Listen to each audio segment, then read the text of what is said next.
জিম্বাবুয়ের বিপক্ষে সবশেষ আপডেট। আপনারা যারা ফুটবল ওয়ার্ল্ড কাপ নিয়ে অনেক বেশি ব্যস্ত, ক্রিকেটের খোঁজ খবর খুব একটা রাখছেন না, এবং এই সুযোগে মোটামুটি বাংলাদেশ দল তাদের যা খুশি তা, মানে সার্কাসে যেমন একটা থাকে না যে কিছু বন মানুষ থাকে সাইজে খাটো, ওরা যা খুশি তা করে আর মানুষ হাততালি দেয়, হাসে, আনন্দ পায়, বিনোদিত হয়। বাংলাদেশ দলও যেন সেই বিনোদনটা এই মুহূর্তে সবাইকে দেওয়ার সুযোগ পেয়েছে, কারণ এই বিনোদনে ভুলভাল করতে গেলে আসলে সমালোচনার পাল্লাটা কম ভারী হবে, কারণ মানুষ ফলো সেভাবে করছে না। বাংলাদেশ জিম্বাবুয়ের বিপক্ষে হোয়াইট ওয়াশ হওয়ার অপেক্ষায়। জিম্বাবুয়ের বিপক্ষে বাংলাদেশ টানা 3 ম্যাচ হেরেছে। ক্রিকেটাররা যারা শুনছেন তারা এখন বলবেন যে 3 ম্যাচ কই থেকে এলো।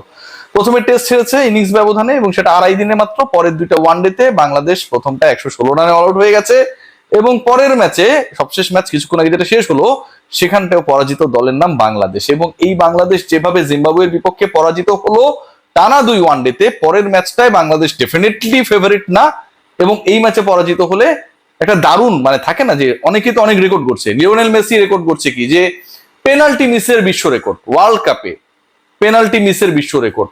একই ওয়ার্ল্ড কাপে 2টা পেনাল্টি মিস করছে, এবং এটা নিয়ে আসলে যারা তাকে মানে পেনাল্টি স্পেশালিস্ট বা পেনাল্টির কারণে গোল্ডল করেন এই টাইপের কথা বলছিলেন, তারাও এখন চলে গেছে পেনাল্টি মেসি যে পেনাল্টি পায় সেটা মিস করবে। তো বাংলাদেশ দল এখন ওইরকম একটা দারুণ অগৌরবের রেকর্ডের সামনে দাঁড়িয়ে যে জিম্বাবুয়েতে গিয়ে তারা হোয়াইট ওয়াশ হয়ে আসলো। এই 2026-এ যেই বছর এই দলটা অস্ট্রেলিয়াকে হারিয়েছে, যেই বছর এই দল ওয়েস্ট ইন্ডিজ, পাকিস্তান, নিউজিল্যান্ডের মতো দলের বিপক্ষে ওয়ানডে সিরিজে জিতেছে, যেই বছরে বাংলাদেশ দলের নতুন ব্র্যান্ড ক্রিয়েট হয়েছে যে বাংলাদেশ পেস অ্যান্ড বাউন্সি উইকেটে খেলতে অভ্যস্ত, এবং সেই টাইপের উইকেটে বাংলাদেশ দল আলটিমেটলি যে কোনো প্রতিপক্ষের বিপক্ষে ভয়ঙ্কর হতে পারে, রেজাল্টটা তাদের পক্ষে নিতে পারে। সেই বাংলাদেশ জিম্বাবুয়ের বিপক্ষে হোয়াইট ওয়াশের অপেক্ষায়। টানা 7টা ম্যাচে পরাজয় তামিম ইকবালের ক্রিকেট বোর্ড আসার পর থেকে, এবং যিনি এই মুহূর্তে ক্রিকেট অপারেশনস এর দায়িত্বে, এবং এই ব্যর্থতার বিশাল দায়ভার তিনি এই সিলেকশনের সাথে কিংবা টিম ম্যানেজমেন্টের ভেতরের ডিসিশন মেকিং এর সাথে থাকুন আর না থাকুন, যেহেতু তিনি অফিসিয়ালি ক্রিকেট অপারেশনস এর চেয়ারে রয়েছেন, এই টানা 7 ম্যাচে পরাজয়ের দায় দায়িত্ব পুরোটাই তার। 7 ম্যাচ করতে হলো জিম্বাবুয়ের বিপক্ষে 3 ম্যাচ টেস্ট সহ। এর আগে বাংলাদেশ অস্ট্রেলিয়ার বিপক্ষে হেরেছে, এবং অস্ট্রেলিয়ার বিপক্ষে বাংলাদেশ 3টা টি20 হেরেছে, তাহলে হচ্ছে 3 আর 3-এ 6, এবং লাস্ট ওয়ানডেতে পরাজিত হয়েছে। মানে 7টা ম্যাচে বাংলাদেশ জয় দেখে না। বাংলাদেশ গত 7 ম্যাচে 3 ফরম্যাটেই পরাজিত হয়েছে। গত 7 ম্যাচে বাংলাদেশ 3টা ওয়ানডে হেরেছে, 3টা টি20 হেরেছে, একটা টেস্ট হেরেছে, এবং সেটা ইনিংস ব্যবধানে জিম্বাবুয়ের মতো দলের বিপক্ষে।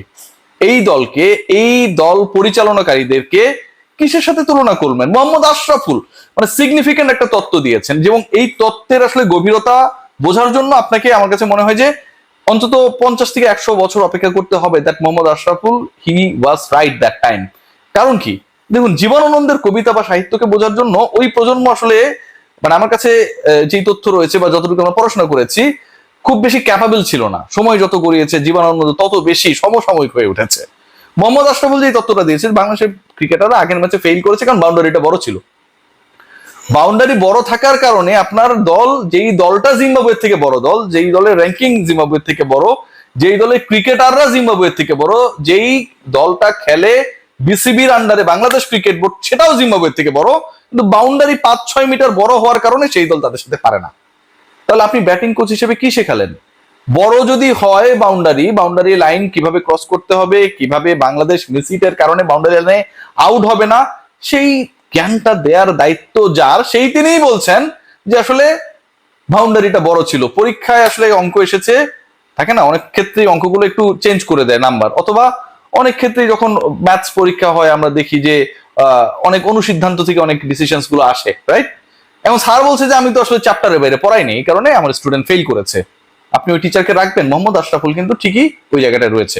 আশরাফুল ভাই, আমার কথার জন্য খুবই সরি, আপনি হয়তো শুনছেন অথবা শুনেছেন কারো মাধ্যমে, অথবা ইনবক্সে পেয়েছেন এই আলোচনাটা। আপনি যে তথ্য দিয়েছেন এটা কোনোভাবে একসেপ্টেবল না, অন্তত আপনার মতো একজন লেজেন্ডের কাছ থেকে একসেপ্টেবল না। আপনার এই ক্রিকেটাররা 5 মিটার 6 মিটার বড় বাউন্ডারির জন্য পারবে না।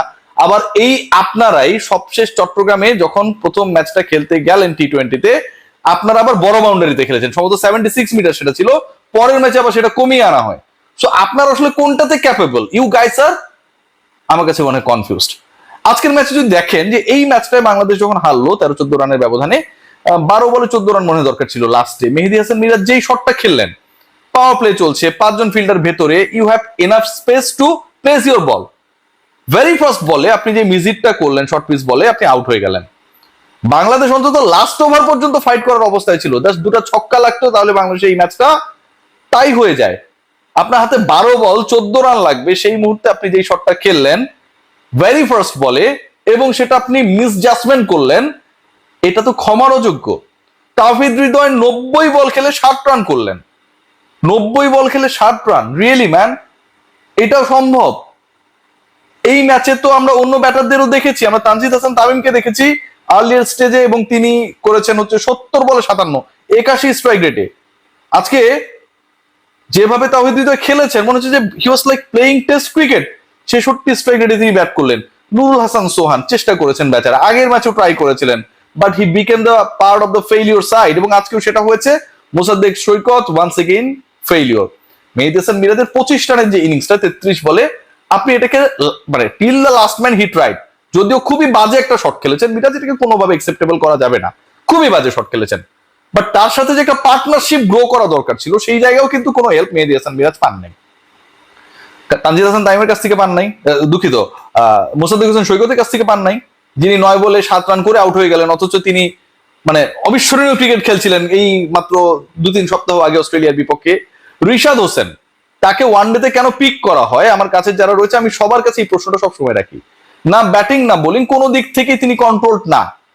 7 বল কন্ট্রোল করে বল করবেন সেরকম বোলার রিশাদ এখনো হয়ে ওঠে নাই এবং রিশাদ হোসেনকে আজকেও খেলানো হলো। বাংলাদেশ দলে তো বোলিং সেটআপটাই ঠিক নেই, তাসকিন আহমেদ আজকে রেস্ট দরকার ছিল, তাকে আপনারা খেলিয়ে দিয়েছেন। লাস্ট বলগুলো যখন করছিলেন, লাস্ট স্পেলে যখন বল করছিলেন বোঝা যাচ্ছিল যে this man is not fit to bowl around 10 overs. So এরকম সিচুয়েশন যখন হবে, একটা দলকে নিয়ে যখন ফাইজলামি সার্কাস হবে, সেই দলের রেজাল্টটা এরকমটা হবে। বাংলাদেশ দল just right now falling like the brand cat's eye. আমি জাস্ট আপনাদের একটা কথা বলি, এই যে লিটন কুমার দাসকে যে নাটকটা হলো, এরকম নাটক আপনারা পৃথিবীর কোথাও পাবেন না। প্রথমে কি তিনি হচ্ছে চোট পেলেন, হ্যাঁ ক্র্যাম্প করছিল এবং ওই ম্যাচটা ছিল অস্ট্রেলিয়ার এগেনস্টে, পরবর্তীতে তিনি রিটায়ার্ড আউট হয়ে গেলেন, আবার তাকে ব্যাটিং এ নামানো হলো, পয়েন্ট নাম্বার 1 ব্যাটিং এ নামানো হলো। এরপরে টি-20 সিরিজে তিনি প্রথম দিকে খেলতে পারবেন না মনে করা হলো, বলা হলো, রেস্ট দেওয়া হলো, তারপর আবার চট্টগ্রামে থেকে ফ্লাই করে পাঠানো হলো। লিটন কুমার দাস চট্টগ্রামে গেলেন, সেখানে তিনি খেলতে পারলেন না, গিয়ে আবার ফেরত আসলেন, এ পর্যন্ত ঠিক আছে।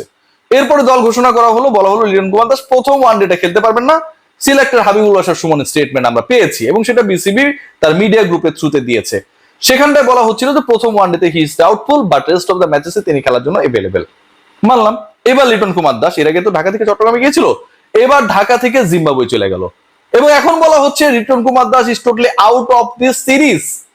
তাহলে আমার এই মেডিকেল টিম কোন ঘোড়ার টিমটা করে? এই মেডিকেল টিম জাজ করতে পারে না লিটনের ইনজুরির গভীরতা কতটুকু, এই মেডিকেল টিম জাজ করতে পারে না লিটন কুমার দাস চট্টগ্রামে প্লেয়েবল অবস্থায় আছে কিনা, এই মেডিকেল টিম জাজ করতে পারে না লিটন কুমার দাস জিম্বাবুয়েতে গিয়ে সেখানে আদৌ খেলতে পারবেন কিনা, এই মেডিকেল টিম এটুকু জাজ করতে পারে না এন্ড রেফার করতে পারে না that let's not send Liton to Zimbabwe. সেই অবস্থায় নাই, এখন জিম্বাবুয়ে থেকে লিটনকে ফেরানো হচ্ছে চেহারা দেখানোর জন্য আমরা পাঠিয়ে। এই যে অবস্থা বাংলাদেশ দলের, এটাকে কোনোভাবে একসেপ্টেবল করা যায় না। Very very sad performance by the team management.